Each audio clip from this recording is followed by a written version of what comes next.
what the we're talking about here. We're talking about males competing against females.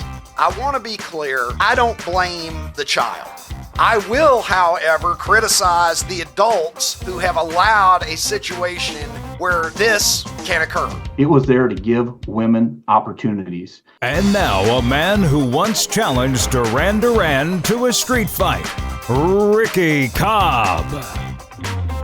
The thing that we're told never happens has happened yet again. It sure seems to happen a lot for something that we're told really isn't an issue and doesn't happen. I speak of the events in Minnesota yesterday. Marissa Rothenberger, a transgender biological male competing in fast pitch girls varsity softball, tossed 2 shutouts in a row yesterday in the Class 4A Section 5 championship in Minnesota. Champlin Park will be advancing to the state tournament. And you can see Roethlisberger here dominating. Back-to-back shutouts, both occurring yesterday. 14 innings pitched, no runs allowed, defeating the defending state champions, Rogers High School. So Rogers High School will not even be advancing back to the state tournament to defend their championship this year because they ran into a 6-foot-tall buzzsaw in this pitcher. Now, this is a sensitive issue. First of all, I want to be clear. I don't blame the child. This is a 17-year-old minor who is the pitcher. So right out of the gate, I want you to know I don't blame the child, and I'm not going to sit here and criticize Marissa Rothenberger for doing what she's doing. I will, however, criticize the adults who have allowed a situation where this can occur. Minnesota is currently being sued right now. A lawsuit was filed earlier this month by Female Athletes United, a federal lawsuit against the Attorney General of Minnesota and the executive director of the High School Sports Association in Minnesota. It's the MSHSL, whatever that stands for, claiming that allowing transgender athletes to compete in girls' sports violates Title IX and compromises fairness and safety. So here we are. We're told that this just really isn't an issue. What are you, the left, unfortunately, who I will say that I believe most of the people that I disagree with on this issue, and I will again point out that somewhere on the order of 80% of Americans agree with me on this, but for the 20% who disagree, I believe that most of them mean well. I think the vast majority of them mean well. They want everybody to be happy. They want trans athletes to be able to compete and get the benefits that many of us know and have long espoused that sports can provide for young people. Learning how to be a member of a team, building self-confidence. It's a healthy thing to do. All of those reasons that we love sports. Transgender people love sports the same way that everybody else loves sports, and why shouldn't they be allowed to compete? Well, the why this should not occur is because physical males have advantages that biological females simply do not. And again, this is not something that we ever see in terms of trans females. You never see a female who identifies as male, born woman, identifies as a male, and then goes to compete in male athletics. It doesn't occur. There may be a few people out there competing, but you haven't heard about them because they're not doing great, because they're going into an environment where they're actually physically disadvantaged by the trans situation. I saw an article on CNN last night that was asking, do trans athletes have an advantage? Here's what the science says. And they're actually debating this issue. Is there an advantage to being male? Look,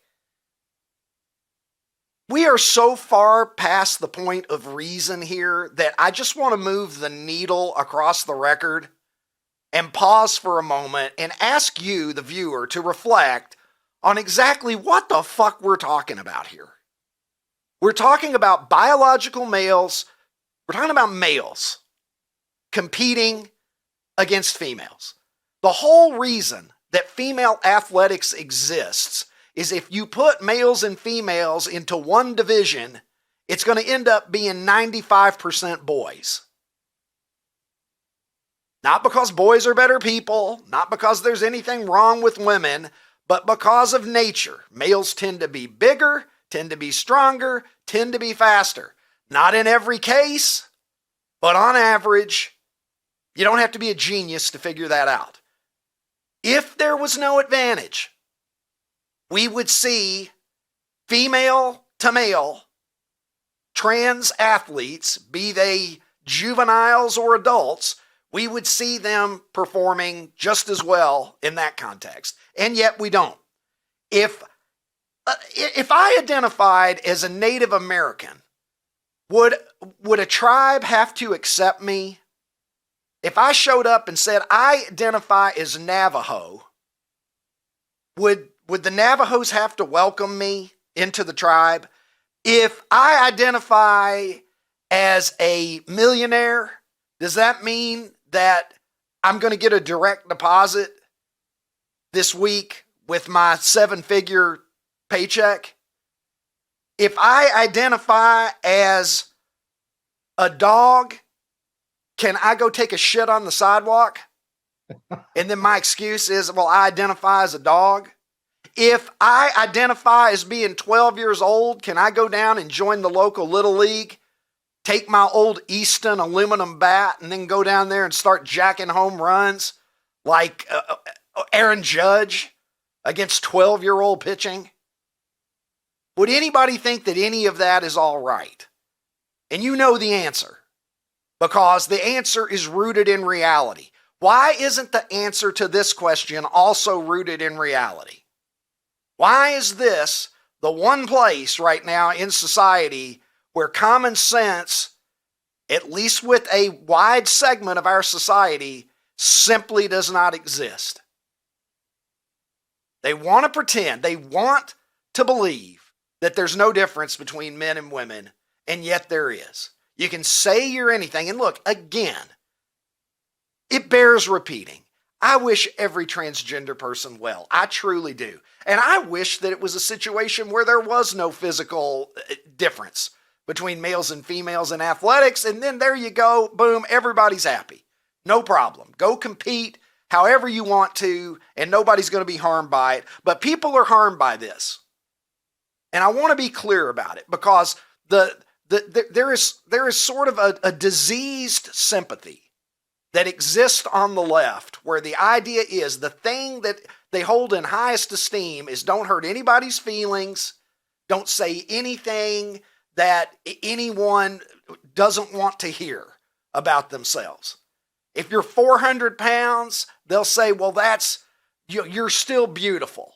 You do you, or whatever, even though medically being that obese is going to kill you. We could just start rattling off all the effects that it's going to have in your life negatively, but they're going to want to put you in the Sports Illustrated swimsuit issue and talk about how brave you are and how courageous you are and how everyone should accept you just the way that you are, because the way that you are is great.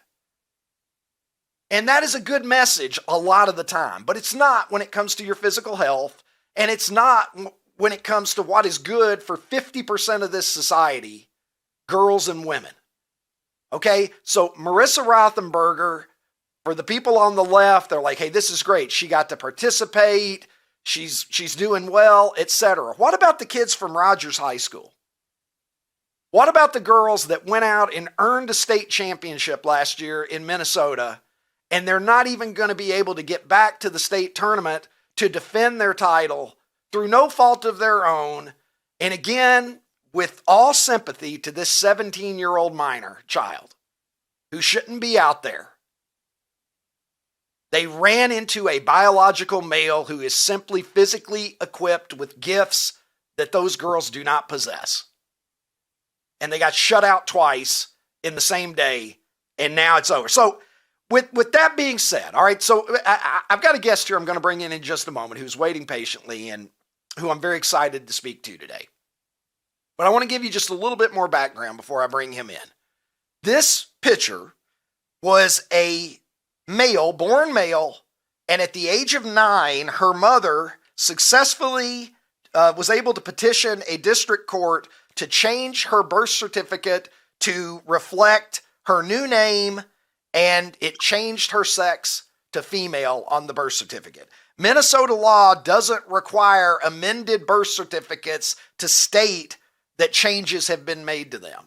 So as far as the state of Minnesota is concerned, this is a girl. Even though this is a biological XY chromosome person who had the birth certificate changed at age 9. So with that context laid out for you, it's really my privilege today to welcome to the program a South Dakota father who tipped me off to this story some time ago. His daughters have competed in club ball against this pitcher. He's been aware of this story for quite some time. I'd like to welcome now to the program Garrett Gross. Garrett, good morning. Hey, good morning, Ricky. Thanks for having me. Garrett, I know that this is an issue and I'm a girl dad too. I've got 5 daughters, as you know. You're a girl dad. Take us through this. Tell me when you first became aware of this player, your daughters competing against this player, and kind of how this story has progressed as you have been watching it as a softball dad. You bet. Let me give you a little bit of background here. I describe myself as a very proud father of 3 beautiful young girls, and we use softball as a tool in our family, my wife and I, to help develop our children. And it's really not about wins and losses and trophies and championships or college scholarships or anything like that. We've made the decision, and we've been all over the country traveling with our kids. We don't go on vacations. We go on softball trips, and we do them. We've been on literally probably hundreds over the years with our 3 girls. And softball is a very powerful tool to use to help develop children. And I speak to that because I've seen the development that happens when a safe environment is provided for these kids. And safety is more than just physical safety. There's also emotional safety associated with the environment that, when you think about it, what's going on right now in Oklahoma City, it's kind of the jewel in the softball community's achievement that women have been working for the past 50 years, or maybe even 100 years if you really go back to see how far the game has escalated and improved. The Women's College World Series is an incredible achievement, great ratings, incredible athletes that should be celebrated.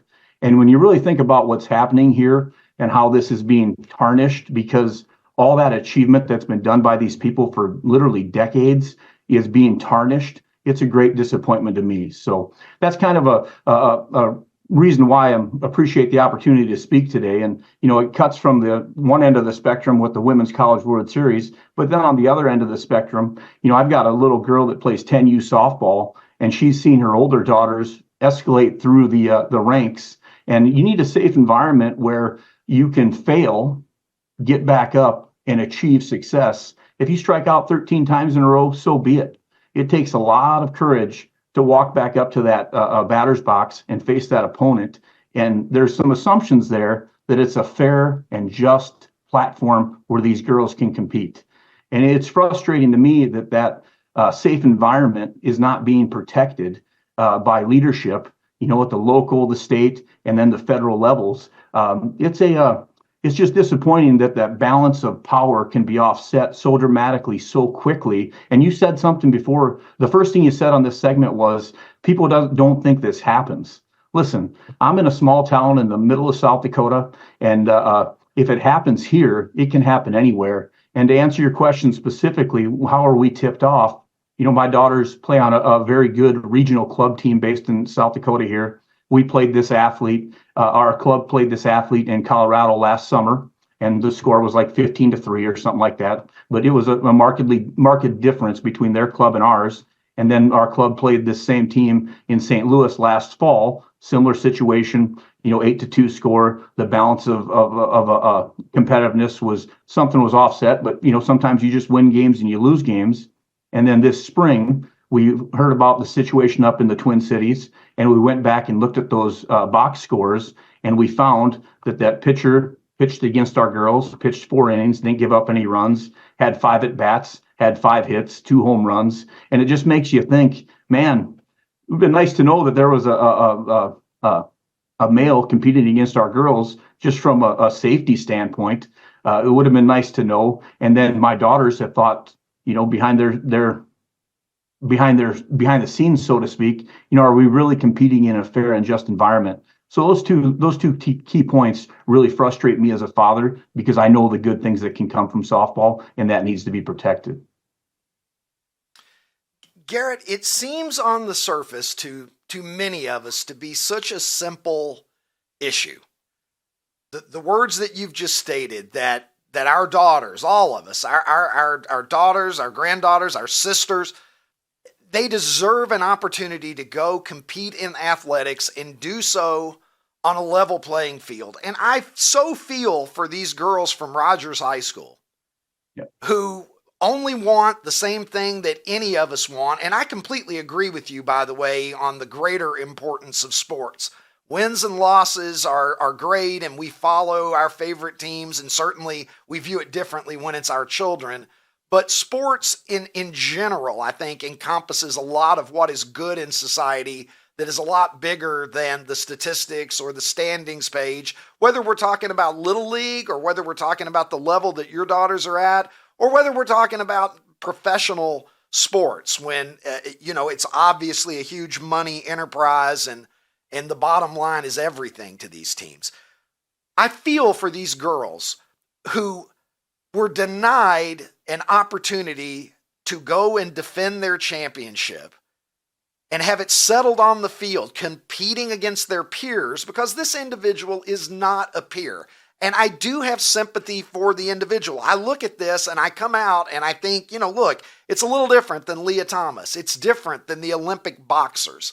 These are adults who are in a position where, they can make a decision for themselves in terms of how they want to compete and, whether they're going to be proud of themselves or not after they experience success on this imbalanced playing field that they have walked onto.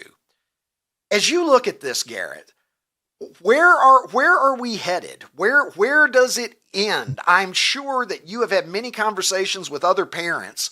What do they tell you? And is there going to be a mutiny of common sense at some point that is going to grind this to a halt? Because what I feel like I see right now, Garrett, is a whole lot of people such as yourself who are speaking eloquently and sensibly on the issue, but the powers that be seem to be ignoring those voices. Well, let's get to the end point here. And where are we at with it? Really comes down to cowardice leadership.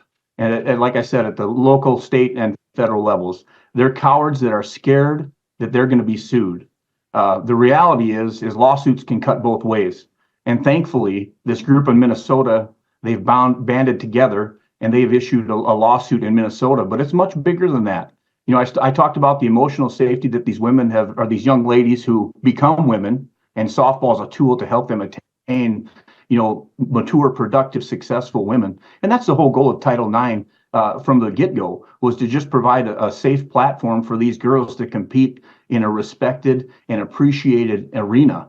And the frustration part to me is the cowardice leadership that's not stepping up like these leaders did back in the early 70s. There's not one person that was in Congress or in a federal court or really anybody in the early 70s that didn't understand what Title IX was there for. It was there to give women opportunities. And now here we are 50 some years later. It's almost as if the general public is apathetic and don't want to stand up and speak out to the same level that those leaders fought for back in the early 70s when they talked about women and women's sports. So you asked the question, what will be the driving point here? And I think this is a very key point that people need to realize. Swimming and track and field, it's frustrating to see biological males beat girls in those environments. And, those girls work hard, and it's disappointing that they're not rewarded for their efforts, but there's not a physical risk for injury or death associated with that balance of power being different. Softball is different, man. I'm telling you, these girls are strong. These girls are tough, but they're different than boys. At the highest levels, that ball's coming in 70 plus miles an hour from the pitcher's mound or pitcher circle, which is only 43 feet away, and it's coming off that bat 80, 85 miles an hour. And it's not a question of if or when there'll be a catastrophic injury or death that occurs because of this imbalance. The only question really is how old will the girl be that's killed, and what will her name be? And that's a strong statement, but that's where it's going to get to. And that's going to be really the only thing that's going to make the public wake up here. And the question to all the apathetic people on the sidelines, why are you keeping quiet when we know this is going to happen? Garrett, it takes a lot of courage to come on this show and say the things that you were saying. And I know that you're passionate about this, and for good reason. Can you talk a little more about the physical difference that we're observing between this particular athlete and what we would see even among very talented females of the same age at the same level of competition? Because I always feel a little bit like there are people out there who are watching me when I talk about the issue of transgender athletics and biological males in female sports. I know there are people out there who are watching this. There are some who are thinking those two guys are just dickheads. They're middle-aged guys who aren't with the times, and they're prejudiced in some way. They must be. They're anti-trans. They're anti-human rights. They're bigoted. They're in favor of discrimination. When I have a lot of sympathy in my heart for transgender people. I was a college professor for over 20 years, and I had a number of students with gender dysphoria through the years. Students who opened up to me in confidentiality about things that they were experiencing and difficulties that they were having. And I have a tremendous amount of respect for the difficulties that I know personally some transgender folks have gone through. I know it is not an easy road for them. But at the same time, what would you say to those who might be watching us today and think that this is anything more to us than simply a fairness, safety, basic common sense position that we've taken? It comes down to the fact that the adults in the room and the adults in the community need to speak up for a safe environment for these kids to play. I mean, you look at some of the highest levels here. There's a girl from Tennessee now. She's throwing 79 miles an hour. That's incredible. There's a girl from Texas Tech that's throwing the mid to upper 70s. There's a girl from Nebraska that's an incredible athlete that's throwing mid to upper 70s. But she's 43 feet away, okay? That happens really quick, that ball coming to the plate and off the bat. I mean, just kind of thinking this thing through. When you look at the highest levels of men's fast pitch softball, they're not at 43 feet. They're at 46 feet. They're pushed back for a reason. And when you have a biological male competing against women that aren't at that optimum, that highest level that I spoke of with the Division I College World Series level, these mid-levels, high school, maybe even younger, lower level college ranks, these kids aren't as athletic. And if there's that imbalance between a biological male pitching and hitting at a shorter distance like that, you got to remember the other end, those athletes aren't as quick either. That ball will do damage that's going to be catastrophic in nature. And I made that reference when I talked about swimming and track and field. Softball has a combative dynamic that's just different. It's a beautiful sport. I mean, in essence, there's probably 200 confrontations every game between the batter and the pitcher. It's the beauty about the game. There's success and failure. The pitcher gives up a home run, needs to get back in that circle and regroup. The batter strikes out, needs to get in that batter's box and regroup. That the handling failure is a huge part of the game, and that combativeness between the pitcher and batter, it's not going anywhere because it's the core of the sport. But there needs to be safety associated between that confrontation. And when you have a biological male that just has different dynamics competing against a biological female, there's going to be a catastrophic incident that happens. It's just a matter of when. And she towers over, I would think, 99% of these other players. You can see the wingspan that the individual has. You can just see from watching the footage of her pitching that just how dynamic that is. Garrett, I'm going to give you the final word here. You've brought up so many salient points today, and you've stated your position so well. I'm just going to give you a moment to speak to those in power who have the ability to do something about this. What more than anything would you like for them to know today? Well, I think you hit it when you talked earlier. It's not about hatred or anger or disgust or anything like that to the people that are experiencing and going through the trans dysphoria that you mentioned, whatever label you want to speak. I've evolved my thoughts, and just as you grow as a person, you would get exposure to different types of people in life, and you broaden your horizons on, maybe I wasn't right when I was younger, when I thought about, didn't have a strong respect for women's sports as I do now that I'm a father of 3 girls. So you evolve as people, right? We all do. That's the goal of society. But in this situation, there needs to be a strong line of delineation between men's sports and women's sports. And you just to think of all the achievements that have been made over the last 50 years or 50 plus years since Title IX was put forth, it's been incredible. What the gains that have been made in women's sports and specifically women's softball. I'd frankly ask, I know I'm thankful that the NCAA has changed their policy not to let biologic males competing in female sports earlier this year when they made that policy change. So that's a good thing to say. But at the same time, there needs to be people that have built their careers and have built their entire life, frankly, to build the game of softball. They might still be in the coaching ranks and leadership ranks within the NCAA or a private institution, and they're scared to speak out. I understand that, but there are leaders that are on the Mount Rushmore of softball coaches that are retired, and they need to speak up and stand up because their voices are the powerful ones here. You can't be scared to get sued. You can't be scared to get ridiculed because there's such a strong safety message here that needs to be shared. These people that are on that leadership role that might be retired. Right now, Oklahoma City, it's the pinnacle of the sport. There's an opportunity for these people to speak up, and I ask that they do that. Garrett, we so appreciate you lending your voice and perspective to this very important issue this morning. Thank you so much, my friend. Have a good day, brother. If you like what you saw on today's show, head over to outkick.com/newsletters and sign up for Ricky Cobb's Rewind. We're going to have great stuff coming to you every 2 weeks via email. It's absolutely free, and you can stay on top of everything that we're doing on the program.